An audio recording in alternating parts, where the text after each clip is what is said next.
pagi, saya Hasna Kamala. Saya Andi Priyatini. Saya Tia Hamidah. Perkenalkan, nama saya Intan Maulidia dengan NIM 2225250009. Pada kesempatan ini saya akan membahas materi teknik integrasi khususnya aturan integrasi dasar dan metode substitusi dalam integral tak tentu. Sebelum mempelajari teknik yang lebih lanjut, kita perlu memahami beberapa aturan integrasi dasar terlebih dahulu. Aturan-aturan ini merupakan dasar yang akan digunakan dalam berbagai metode penyelesaian integral. Jika suatu soal sudah sesuai dengan bentuk rumus dasar, maka hasil integral dapat diperoleh secara langsung tanpa memerlukan teknik tambahan. Oleh karena itu, pemahaman terhadap bentuk-bentuk integral dasar sangat penting sebagai bekal dalam menyelesaikan soal yang lebih kompleks. Metode substitusi digunakan ketika bentuk integral yang diberikan belum sesuai dengan rumus dasar integral. Ide utama dari metode ini adalah mengganti bagian tertentu dari fungsi dengan variabel baru. Biasanya dilambangkan dengan huruf U. Tujuannya adalah menyederhanakan bentuk integral sehingga dapat diubah menjadi bentuk yang lebih mudah diselesaikan. Setelah integral selesai dihitung, dalam variabel U, hasil akhirnya dikembalikan lagi ke variabel semula yaitu X. Teorema A menjelaskan prinsip dasar metode substitusi dalam integral tak tentu. Teorema ini menyatakan bahwa jika suatu integral berbentuk fungsi komposisi, maka bagian dalam fungsi dapat diganti dengan variabel baru, yaitu U. Setelah dilakukan substitusi, integral yang semula rumit dapat diubah menjadi bentuk yang lebih sederhana dan lebih mudah diintegralkan. Setelah diperoleh hasil integral terhadap U, langkah terakhir adalah mengembalikan variabel U ke bentuk semula agar sesuai dengan variabel pada soal.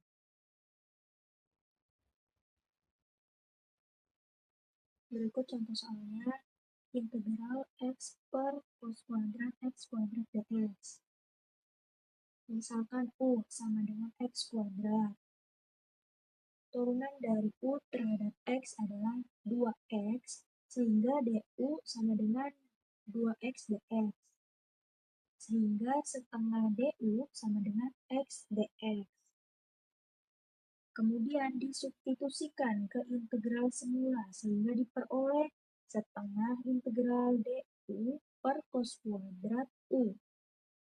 Karena 1 per cos kuadrat U sama dengan sekan kuadrat U, maka integral menjadi setengah integral sekan kuadrat U terhadap U. Berdasarkan aturan integrasi dasar, integral sekan kuadrat U adalah tangen U, sehingga diperoleh setengah tangen U ditambah C.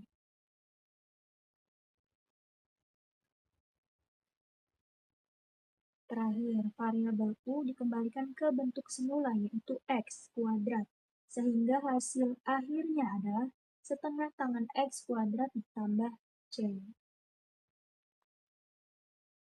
Baik, perkenalkan saya Delis Mulia Lavigna dengan NIM 2225250184. Pada video kali ini, saya akan membahas materi selanjutnya, yaitu tentang integrasi parsial yang akan dibahas di slide berikutnya. Baik, saya akan membahas salah satu teknik penting dalam kalkulus integral, yaitu integrasi parsial. Teknik ini digunakan ketika kita menemukan integral yang berupa hasil kali dua fungsi, sehingga sulit diselesaikan dengan metode yang substitusinya yang biasa. Melalui integrasi parsial, kita dapat mengubah suatu integral yang rumit menjadi integral lain yang lebih mudah dihitung, yang dimana U adalah fungsi yang akan diturunkan, dv adalah bagian yang akan diintegralkan, du adalah turunan dari U, dan v adalah hasil integral dari dv. Secara umum, metode integrasi parsial suatu fungsi dibagi menjadi dua bagian, yang dimana bagian pertama dipilih sebagai fungsi yang akan diturunkan, dan bagian kedua dihubungkan melalui rumus integrasi parsial. untuk memperoleh bentuk integral yang baru. Nah, perbedaan keduanya terletak pada adanya batas-batas integral pada integral tentu. Walaupun begitu, prinsip dasar yang digunakan tetap sama, yaitu mengubah suatu integral menjadi bentuk yang lebih sederhana lagi. Di sini saya akan membahas contoh soal penerapannya. Diberikan contoh integral dari 1 sampai 2 terhadap ln x dx. Di contoh soal ini, kita nggak bisa langsung cari integralnya, karena harus pakai metode integrasi parsial terlebih dahulu. Nah, langkah pertama, kita tentuin U-nya terlebih dahulu. Kita pilih U sama dengan ln x dan dv sama dengan dx, karena turunan dari ln x lebih mudah atau lebih sederhana, yaitu jadi 1 per x. Karena U sama dengan ln x, maka du sama dengan 1 per x dx, sedangkan dv sama dengan dx. Jika diintegralkan, hasilnya jadi v sama dengan x. Sekarang kita hitung x ln x yang dievaluasi dari 1 sampai 2. Kita substitusikan ke rumus integrasi parsial, yaitu x sama dengan 2, sehingga diperoleh 2 ln 2. Dan kita kurangi hasilnya saat x sama dengan 1, yaitu jadi 1 ln 1. Saat x sama dengan 2, jadi 2 ln 2. Karena nilai ln 1 sama dengan 0, maka bagian ini jadi 2 ln 2. Lalu, kita integralkan yang kedua, integral dari 1 sampai 2 terhadap 1 dx. Kita masukkan batas atas dan batas bawahnya, yaitu 2 min 1 sama dengan 1. Dan digabungkan hasilnya jadi 2 ln 2 min 1. Jika dihitung pakai kalkulator, nilai ln 2 hasilnya sekitar 0,693. Maka 2 kali 0,693 sama dengan 1,386. Lalu kita ganti jadi 1,386 min 1 sama dengan 0,386. Jadi hasil integral dari 1 sampai 2 terhadap ln x dx, 2 ln 2 min 1 sama dengan 0,386. Berikut penjelasan contoh soal dari saya. Terima kasih. Perkenalkan, nama saya Tia Hamidah dengan NIM 2225250020. Baik, pada tugas kalkulus kali ini, saya akan membahas materi tentang integral trigonometri yang akan dibahas dengan slide selanjutnya. Baik, saya di sini akan menjelaskan materi tentang integral trigonometri. Integral trigonometri adalah integral yang melibatkan fungsi sinus, kosinus, tangen, dan sekannya. Untuk menyelesaikannya, kita gunakan identitas trigonometri dan metode substitusi. Ada 5 bentuk utama yang sering muncul. Bentuk pertama yaitu integral sinus pangkat nx dx dan integral kosinus pangkat nx dx. Jika pangkat n ganjil, kita pisahkan satu faktor sinus atau kosinus, lalu gunakan identitas sinus kuadrat x tambah kosinus kuadrat x sama dengan 1. Jika pangkat n genap, gunakan rumus setengah sudut. Contoh yang kedua yaitu integral sinus pangkat m x kali kosinus pangkat n x dx. Jika salah satu pangkat ganjil, sisakan 2 faktor, lalu lakukan substitusi. Jika keduanya genap, gunakan identitas setengah sudut. Contoh yang ketiga yaitu integral sinus m x kali kosinus nx dx. Integral sinus m x kali sinus nx dx. Integral kosinus m x kali kosinus nx dx. Integral bentuk hasil kali seperti ini diselesaikan dengan rumus hasil ke jumlah atau product to sum identities. Soal keempat yaitu integral tangen pangkat nx dx dan integral kotangen pangkat nx dx. Jika pangkat ganjil, gunakan substitusi U sama dengan tangen X atau U sama dengan kotangen X. Jika pangkat genap, gunakan identitas tangen kuadrat X sama dengan sekans kuadrat X dikurang 1. Contoh yang kelima yaitu integral tangen pangkat mx kali sekans pangkat nx dx. Integral kotangen pangkat mx kali kosekans pangkat nx dx.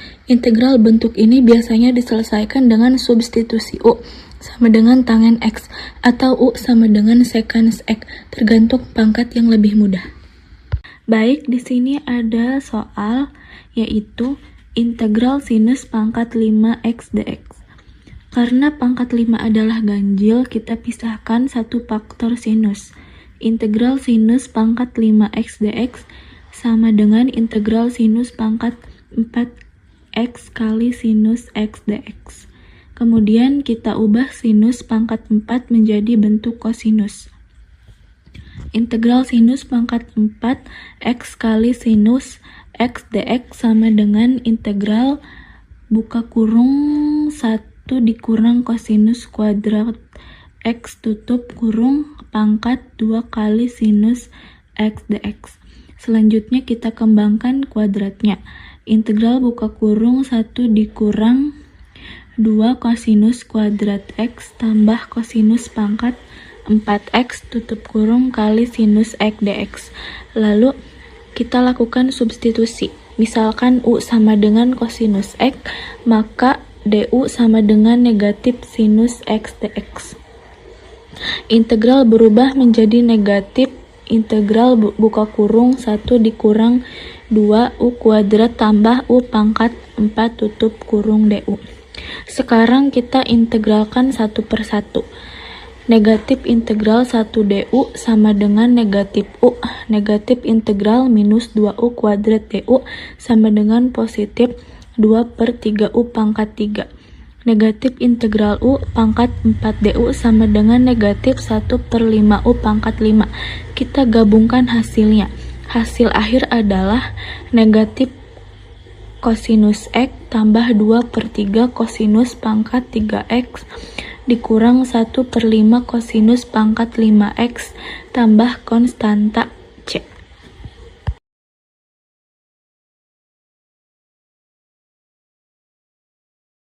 Baik, perkenalkan nama saya Hasna Kamila dengan NIM 2225250039. Di sini saya akan menjelaskan materi tentang substitusi merasionalkan. Substitusi merasionalkan ini memiliki tujuan menghilangkan bentuk akar agar fungsi berubah menjadi aljabar biasa yang mudah diintegralkan. Kemudian memanfaatkan identitas trigonometri melalui pemisalan variabel baru. Fokus kita di sini adalah menyelesaikan integran yang melibatkan bentuk akar tunggal seperti akar pangkat n dari ax plus b. Aturan dasarnya sangat sederhana. Jika bentuk akar ini muncul, kita cukup memisalkan sebagai variabel baru, yaitu u, agar tanda akarnya hilang. Kemudian masuk ke tahap penyelesaian. Nah, langkah pertama kita lakukan pemisalan untuk menghilangkan bentuk akarnya. Kita misalkan u sama dengan akar x. Jika kedua sisi kita kuadratkan, maka kita peroleh u kuadrat sama dengan x. Selanjutnya, kita turunkan kedua sisi terhadap variabelnya masing-masing. Turunan dari u kuadrat adalah 2u du, dan turunan dari x adalah dx. Langkah selanjutnya, kita masukkan semua pemisalan baru tadi ke dalam fungsi integral semula. Bagian pembilang yaitu dx kita ganti menjadi 2u du. Bagian penyebutnya variabel x kita ganti menjadi u kuadrat dan akar x kita menjadi u. Sehingga bentuk integralnya sekarang berubah menjadi integral 2u per u kuadrat minus u du. Langkah selanjutnya menyederhanakan bentuk pecahannya. Perhatikan bagian penyebut. U kuadrat minus u bisa kita faktorkan menjadi u dikali dalam kurung u minus 1. Karena ada variabel u di pembilang dan di penyebut, variabel u tersebut bisa saling membagi atau kita coret konstanta 2 juga bisa kita keluarkan dari integral. Hasil penyederhanaannya yaitu 2 dikali integral 1/U-1 du. Langkah yang terakhir, kita integralkan sesuai rumus dasar integral logaritma. Integral dari 1/U-1 adalah ln nilai mutlak U-1. Jangan lupa dikalikan dengan angka 2 di depannya dan ditambah konstanta plus C. Setelah diintegralkan, kita kembalikan variabel U ke bentuk variabel X semula. Kita ganti kembali U menjadi akar X. Jadi hasilnya adalah 2 ln nilai mutlak akar X minus 1 plus C. Selanjutnya, kita masuk ke bagian kedua dari teknik substitusi merasionalkan. Kalau sebelumnya kita membahas akar tunggal berpangkat n, kali ini kita akan menghadapi integran yang melibatkan bentuk akar kuadrat binomial, seperti akar A kuadrat minus X kuadrat, akar A kuadrat plus X kuadrat, atau akar X kuadrat minus A kuadrat. Untuk merasionalkan atau menghilangkan akar-akar jenis ini, buku Purcell menginstruksikan kita untuk mengasumsikan bahwa nilai konstanta adalah positif. Lalu kita gunakan bantuan substitusi trigonometri. Dari tabel aturan baku yang ada 3, kita wajib ingat. Nah, yang pertama itu jika bentuk akarnya adalah akar A kuadrat minus X kuadrat, maka kita ganti variabel X menjadi A sin T. Pembatasan sudut T-nya berada di antara minus pi per 2 sampai pi per 2. Yang kedua, jika bentuk akar A kuadrat plus X kuadrat, kita substitusi X menjadi A tan T. Di sini, batasan sudut T-nya berada di antara minus pi per 2 sampai pi per 2. Tapi tandanya kurang dari atau tidak pakai sama dengan. Selanjutnya, kasus yang ketiga, jika bentuknya terbalik, yaitu akar X kuadrat minus A kuadrat, kita misalkan X menjadi A sekan T dengan batasan sudut T di antara 0 sampai pi. Dan T tidak boleh sama dengan pi per kuadrat. Lalu bagaimana sih proses akarnya bisa hilang setelah kita substitusi? Nah, rumusnya pada kasus yang pertama kita ketika X diganti A sin T, fungsinya berubah menjadi akar dari A kuadrat dikali 1 minus sin kuadrat T. Berdasarkan identitas trigonometri, bentuk ini sama dengan akar A kuadrat cos kuadrat T. Karena di akar hasilnya memunculkan nilai mutlak A cos T. Yang kedua, menggunakan cara yang sama dengan identitas tan, kita peroleh akar A kuadrat sekan kuadrat T yang menghasilkan nilai mutlak A sekan T. Yang ketiga, menggunakan identitas sekan, kita dapatkan akar A kuadrat tangen kuadrat T yang menghasilkan nilai mutlak plus minus A tangen T. Selanjutnya ada contoh. Nah, kita langsung kerjakan. Di sini kita diminta untuk mencari hasil dari integral dx per akar 9 plus x kuadrat. Jika kita analisis bentuk akarnya, yaitu akar 9 plus x kuadrat, pola ini sangat cocok dengan bentuk kasus kedua pada tabel baku kita, yaitu akar A kuadrat plus x kuadrat. Di sini nilai A kuadratnya adalah 9, yang berarti nilai A sama dengan 3. Selanjutnya ke tahap penyelesaian. Langkah yang pertama kita lakukan pemisahan substitusi trigonometri. Kita ganti variabel X menjadi 3 tangen T dengan batasan sudut T di antara minus pi per 2 sampai pi per 2. Jika kita turunkan kedua sisi, maka turunan dari X adalah dx, dan turunan dari 3 tangen T adalah 3 sekan kuadrat T dt. Berdasarkan rumus penyederhanaan tabel sebelumnya, bentuk akarnya yaitu akar 9 plus X kuadrat. Otomatis bisa langsung kita ubah menjadi 3 sekan T. Nah, langkah yang kedua, masukkan semua komponen baru ini ke dalam integral semula. Bagian pembilang yaitu dx diganti menjadi 3 sekan kuadrat T dt, dan bagian penyebut yaitu bentuk akarnya diganti menjadi 3 sekan T. Dari bentuk pecahan ini, angka 3 bisa saling membagi habis dan sekan kuadrat T dibagi sekan T menyisakan sekan T saja, sehingga integralnya menjadi jauh lebih sederhana, yaitu integral sekan T dt. Nah, eee, berdasarkan rumus integral dasar fungsi sekan T ini hasilnya adalah ln nilai mutlak sekan T plus tangen T plus C. Langkah yang ketiga, yaitu melakukan substitusi balik ke variabel aljabar X. Dari pemisalan awal kita tahu bahwa X sama dengan 3 tangen T, yang berarti tangen T sama dengan X per 3. Jika diilustrasikan dengan segitiga siku-siku penolong, kita akan mendapatkan nilai sekan T sama dengan akar dari 9 plus X kuadrat per 3. Sekarang mari kita masukkan nilai sekan T dan tangen T aljabar ini ke hasil integral kita tadi. Bentuknya berubah menjadi ln nilai mutlak dari akar 9 plus X kuadrat plus X per 3 plus C. Nah, agar hasilnya sama persis dengan kunci di buku, kita sederhanakan menggunakan sifat logaritma.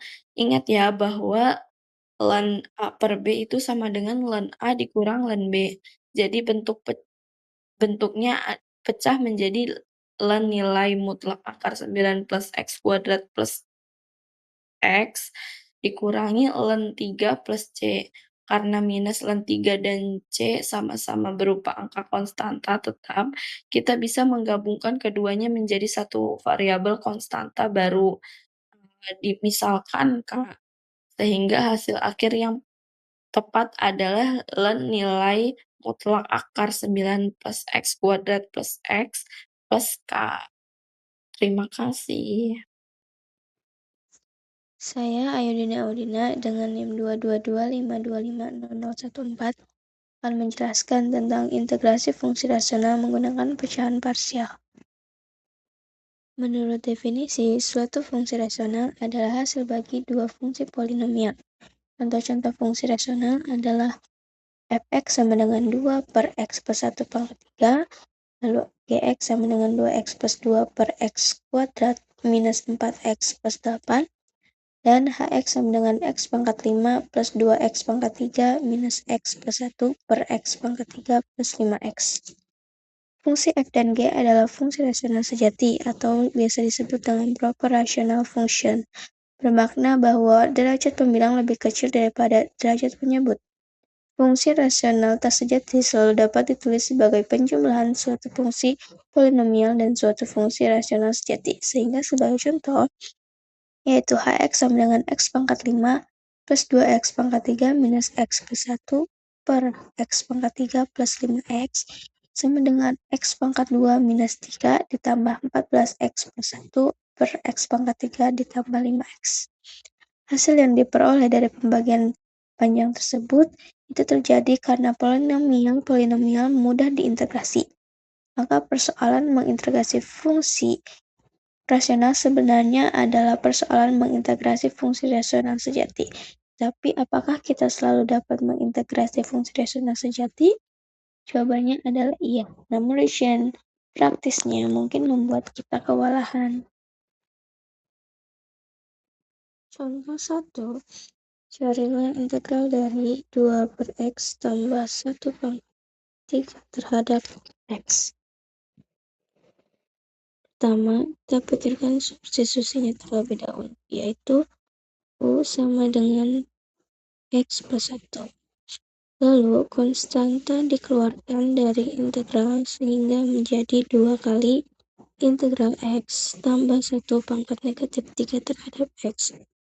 Selanjutnya, menggunakan aturan integral pangkat negatif 3 ditambah 1 menjadi negatif 2. Lalu dibagi negatif 2. Kemudian ditambah konstanta C. Lalu 2-nya itu dikalikan 1 per negatif 2 yang mana menghasilkan negatif 1, sehingga diperoleh negatif 1 per X tambah 1 pangkat 2 ditambah C. Jadi, integral 2 per X tambah 1 pangkat 3 terhadap X adalah negatif 1 per X tambah 1 pangkat 2 ditambah konstanta C. Baiklah, saya Anti Yuftiartini dengan NIM 2225250127. Di sini saya akan menjelaskan strategi integrasi. Sepanjang bab ini, kita telah mempelajari sejumlah teknik untuk pencarian antiturunan atau integral tak tentu dari suatu fungsi yang diketahui. Sejak sekarang, seharusnya jelas bahwa diferensiasi adalah suatu proses yang langsung, sedangkan antidiferensiasi itu bukan. Aturan jumlah, aturan hasil kali, aturan hasil bagi, dan aturan rantai dapat digunakan untuk mencari turunan fungsi sebarang apapun.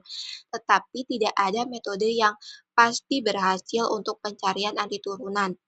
Hanya terdapat sekumpulan teknik yang mungkin bisa diterapkan. Jadi, dapat dikatakan bahwa antidiferensiasi adalah proses coba-coba.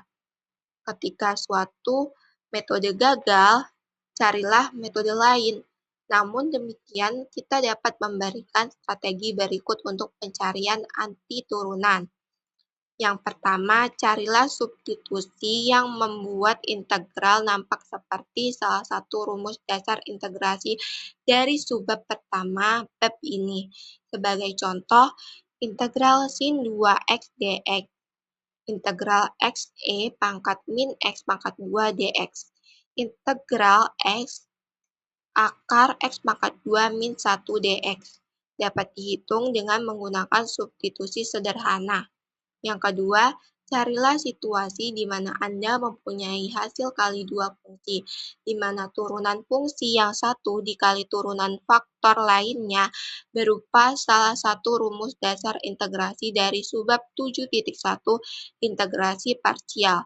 Dapat digunakan untuk integral-integral ini. Misalnya, integral x pangkat x dx dan integral x sin hx dx. Dua-duanya dapat dihitung dengan menggunakan integrasi parsial. Kemudian yang ketiga, substitusi trigonometri. Jika integran mengandung akar A pangkat 2 min X pangkat 2, gunakan substitusi X sama dengan A sin T. Jika integran mengandung akar X pangkat 2 plus A pangkat 2, gunakan substitusi X sama dengan A tan T. Jika integran mengandung akar X pangkat 2 min A pangkat 2, gunakan substitusi X sama dengan A sekan T. Yang keempat, jika integran berupa fungsi rasional sejati, yakni derajat pembilang lebih kecil daripada derajat penyebut, maka dikomposisikan integran menggunakan metode pecahan parsial. Seringkali suku-suku dalam jumlah yang dihasilkan dapat diintegrasi sekaligus. Jika integran berupa fungsi rasional tak sejati, terapkan pembagian panjang untuk menuliskannya sebagai jumlah polinomial dan fungsi rasional sejati. Kemudian terapkan metode pecahan parsial terhadap fungsi rasional sejati tersebut.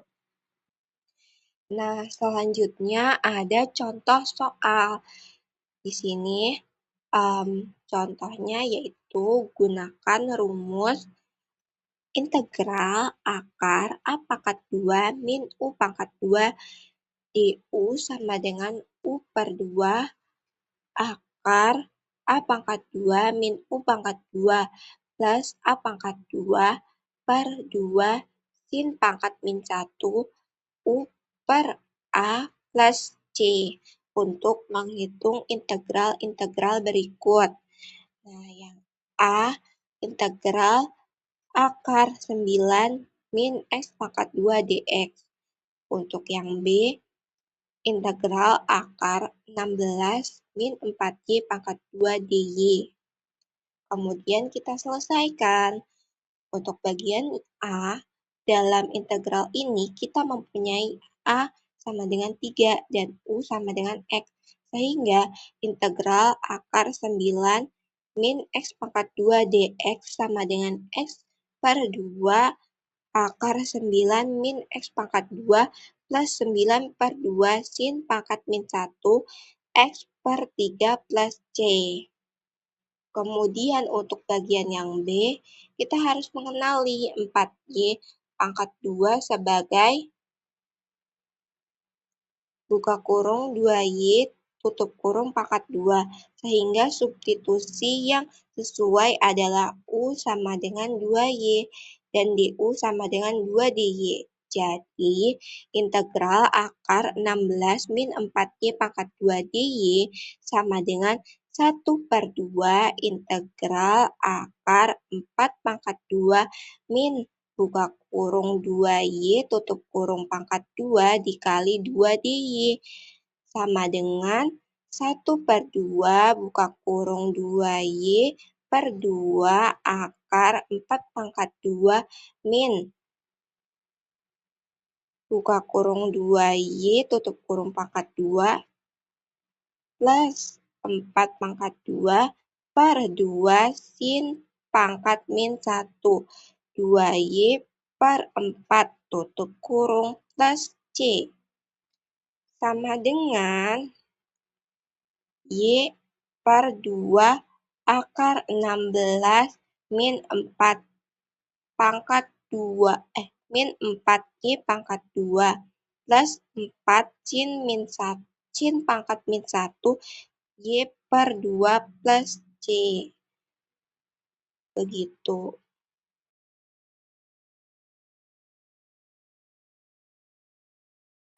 Oke, perkenalkan nama saya Abelia Revina Sandi dengan NIM 2225250031. Jadi pada slide ini saya mau menjelaskan lagi mengenai materi yang telah dijelaskan oleh rekan-rekan saya terkait bab 7, memperkenalkan beberapa teknik integrasi yang digunakan untuk mengubah suatu integral menjadi bentuk yang lebih sederhana sehingga dapat dihitung. Metode yang dibahas meliputi integral parsial, integral fungsi trigonometri, substitusi trigonometri, substitusi yang merasionalkan, dan metode pecahan parsial. Bab ini juga menunjukkan bagaimana memilih teknik yang paling sesuai berdasarkan bentuk fungsi yang diintegralkan. Selanjutnya pada slide kali ini terdapat soal integral cos pangkat 4 2x dx. Nah, langkah-langkah dalam menjawabnya itu pertama, gunakan identitas trigonometri. Pada soal ini terdapat fungsi kosinus berpangkat genap yaitu cos pangkat 4 2x. Karena pangkatnya genap, saya menggunakan identitas tengah sudut untuk mengubah pangkat 4 menjadi bentuk yang lebih mudah diintegralkan, yaitu kosinus kuadrat theta sama dengan 1 ditambah kosinus 2 theta dibagi 2. Nah, identitas tersebut digunakan 2 kali sehingga diperoleh cos pangkat 4 2x sama dengan 3 per 8 ditambah 1 per 2 cos 4x ditambah 1 per 8 cos 8x. Setelah bentuknya berubah menjadi penjumlahan beberapa suku, integral dapat dihitung satu persatu menggunakan aturan integral dasar. Nah, setelah dihitung, jawabannya adalah integral cos 4 2x dx sama dengan 3 per 8x ditambah 1 per 8 sin 4x ditambah 1 per 64 sin 8x plus C. Nah, jadi kunci penyelesaian soal ini adalah mengenali bahwa fungsi kosinus berpangkat genap dapat disederhanakan menggunakan identitas trigonometri. Setelah diubah menjadi bentuk yang lebih sederhana, proses integralnya menjadi lebih mudah dilakukan.